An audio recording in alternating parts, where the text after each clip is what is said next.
What's going on, everybody? Welcome back to the channel. Happy Friday the 13th. Hope all you're having a great day. Um, yeah, man. Tonight's the night. Happy Death Day is dropping today. I'm definitely going to see it. Definitely. I think Happy Death Day looks like a dope movie. I want to go see it. I'm gonna have a good time watching it. I hope all of you go check it out. It looked like a fun, scary movie. It's like it reminds me of Groundhog Day. You know what I'm saying? Like the only difference is every day that this girl wakes up, she basically dies. It's a pretty cool concept. I like it. I can't wait to go see it. Um, Getting into this episode,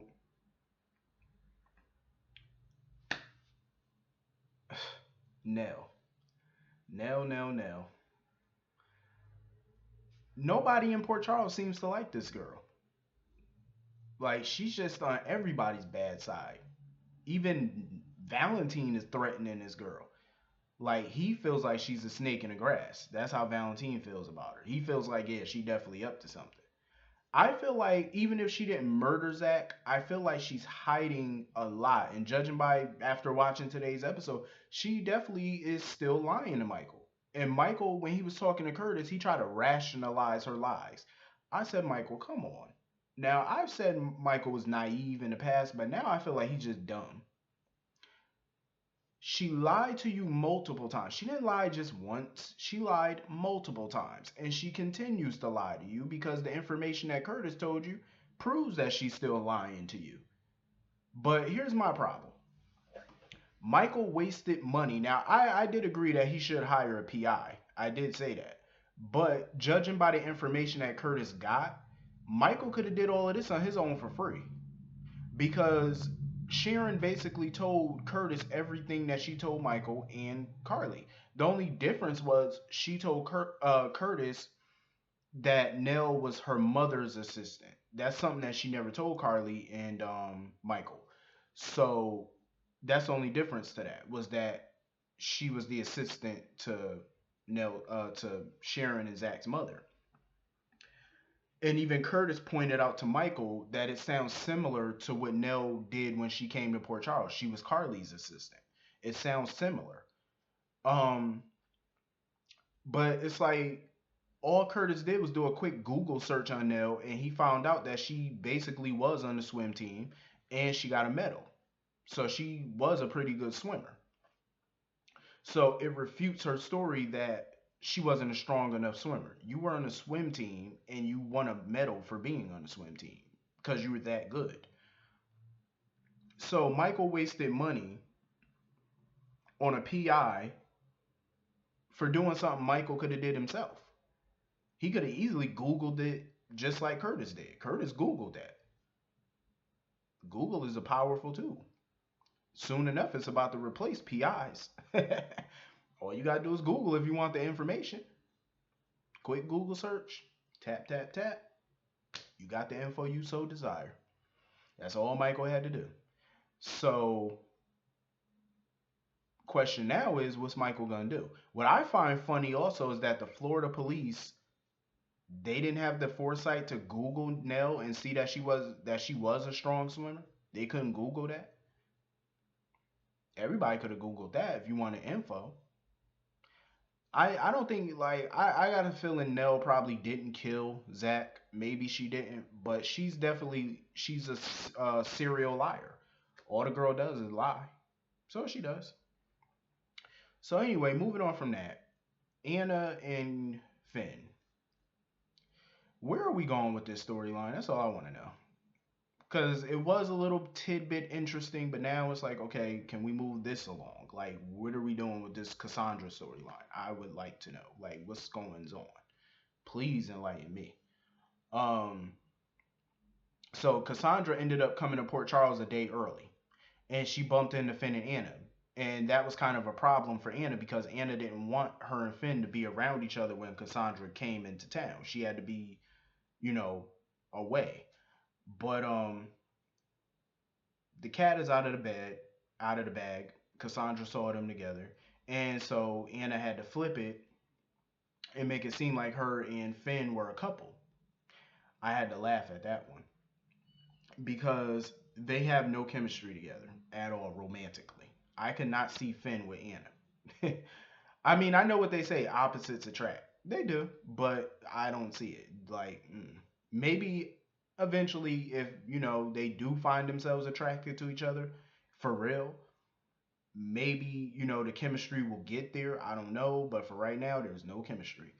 Um, so yeah, so they're pretending, I guess, to be boyfriend and girlfriend. So now that Cassandra thinks that they're a couple, now they have to pretend to everybody in Port Charles like they are a couple.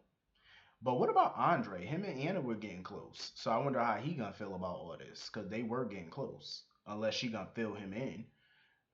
Which she should, because we all know Andre is discreet and he can keep a secret. So who knows? Maybe she'll lie. Um, so anyway, Valentine is so gung ho about this whole deal that he's working on. He's trying to buy Derek Wells Media. He wants him and Nina to be co-CEO. Basically, he wants him and Nina to become a damn power couple. I say, for the love of God, no. So, unbeknownst to him, they sitting out picking out these little dumb names that they're gonna rename the company. I think she wanted to name the company Casa Reeves Enterprises. That name to me sounds stupid. I don't like that. Casa Reeves. That sounds stupid. Um, but yeah, unbeknownst to him, Jason 2.0 and Sam are actually in New York with Diane signing the papers to buy Derek Wells Media. And Sam was a little apprehensive at first because she don't know nothing about the media company. I mean, she did host a talk show, Everyday Heroes like 10 years ago. But, she don't know really nothing about running a media company. And Jason definitely knows nothing about, well, Jason 2.0 doesn't know anything about running a media company. So it's like the blind leading the blind, but I like it. So their bid was accepted and they bought it. But Diane did tell Jason 2.0 that seeing as how Julian was in the mob and now, Jason 2.0 was known for being in the mob when he was Jason 1.0. Um, the FBI, the SEC, they're going to be all over his books trying to make sure that it's legit. And Jason 2.0 said, I don't care because it is legit. So they could look at all of our books all they want to. It's a legit company. So they signed the papers. Him and Sam are going to be co CEOs of Derek Wells Media. And Diane had called Valentine with the bad news that his bid was lost. Valentine thinks that Diane was representing Sonny in this case. He thinks that Sonny is the one who bought the media company. Um, Valentine, I don't know where you're from, but lawyers do have more than one client. Sonny is not Diane's only client. Is that her primary client? Yes, but that's not her only client. She does have other rich clients. Even Diane has stated that in the past. Like, she doesn't just represent Sonny. She represents a slew of other people too. Um, so he's pissed or whatever that he didn't get the bid. And now Nina wants Nell to search and find out who bought the company because now whoever bought the company is her new boss. So Sam and Jason 2.0 are now her new boss. Um, they ended up at the same bar that Jason 1.0 was at in New York because he had gave the bartender Huxley's watch that Huxley gave Jason 1.0. Because the guys who are from Russia were in New York looking for Jason 1.0. So, she steered them away or whatever. They left. So she had gave Jason 1.0 like $20. He bought a bus ticket to go to Port Charles. So it looks like the real Jason is on his way to Port Charles. Um, so I wonder what's gonna happen when all this is said and done. Like, because Jason 2.0 bought Derek Wells Media in Jason 1.0's name. So when he gets all his assets and money back, I think legally he's gonna get Derek Wells Media as well because it was signed in his name with all of his information and his money. So he's definitely gonna get that back. I wonder if he's gonna be nice and give it to Jason 2.0. Like, I wonder if he's going to be nice and give it to him. He's the one that actually bought the media company, but he used Jason 1.0's money and name. But I think it would be nice if the original Jason gave Jason 2.0 the company, just to be nice. You can keep the company, but you're giving me back my other assets plus my money. So you can keep that company. Because I doubt Jason 1.0 wants a media company. I doubt it. It's a good investment, but it's a lot of work. I mean, it's like a 24-hour job. News is basically 24/7. So I don't know if he wants to put up with that. But this is so one life to live right about now. This is like so Tale of Two Todds. Todd Manning owned a media company. And when the original Todd came back, he wanted his media company back. Remember the Sun? And after a whole lot of back and forth, after Victor Lord Jr., aka Todd Manning 2.0, died, it went to Irene Manning. After she died, it went to Tina Lord, her daughter, aka Todd Manning 1.0 and 2.0 sister. So she was nice enough to give the company back to the original Todd. I wonder if the same thing is going to happen here. Um, I hope that they focus more on business storylines. I really do. I've said this many times in the past. I really hope they do because I find them more interesting than what they're currently doing with these other characters. Like you can do a person like a storyline about their personal lives, but also mix in the business stuff because we don't never hear too much about ELQ lately. We don't really hear a lot about Cassadine Industries. Derek Well Media. It's time that they really start focusing on these businesses and how they're doing financially because everybody has these crazy personal lives. I'm like, you don't understand. When you own a company, and sometimes a public company, a private company, you're a public figure in that town. So it's like when they do all these crazy things in their personal lives, you need to show how that affects their business life. You know what I'm saying? Because that happens in real life.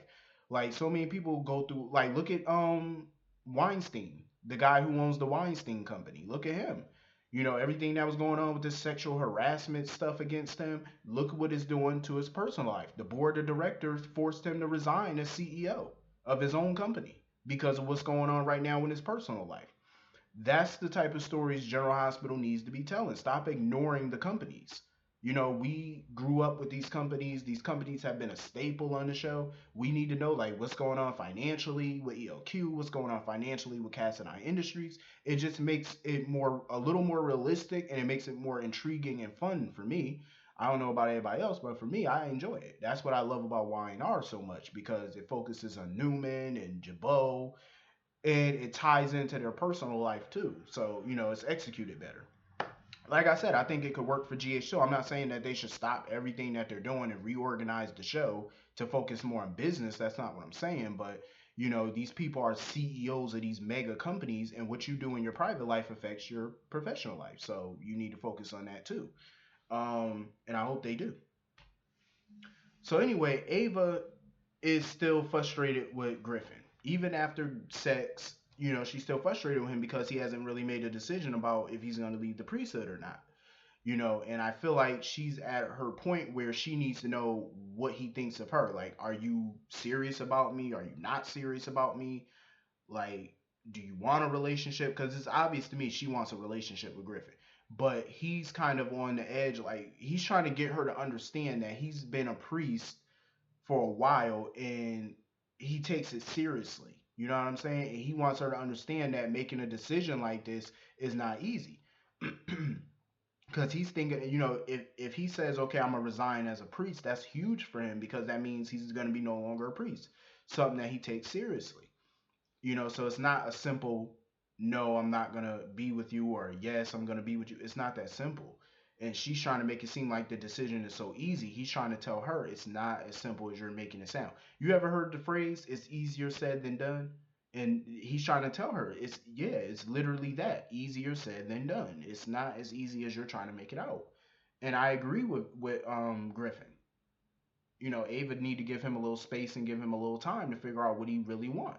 You know, I don't think that's too much to ask. You're asking him to give up something he believes in, his faith. But in my opinion, he already gave that up because you've had premarital sex more than once. So you pretty much already violated the terms of your priesthood. I'm just saying. Because it's like you're already having premarital sex, you're doing this, you're doing that. So I think the decision basically has already been made. He just can't see it. I'm just saying. But I think they would be a definitely good couple. I think so. I'm interested in seeing where they're gonna go with Griffin and Ava. I want to see where they're gonna go with it. I find them totally interesting. I like their dynamic. But anyway, yeah, I think that's everything on this episode. So hit that like button, hit that comment button. I will see you all Monday. I hope you all have a wonderful weekend. Happy Friday 13th once again. I will see you all later. Peace.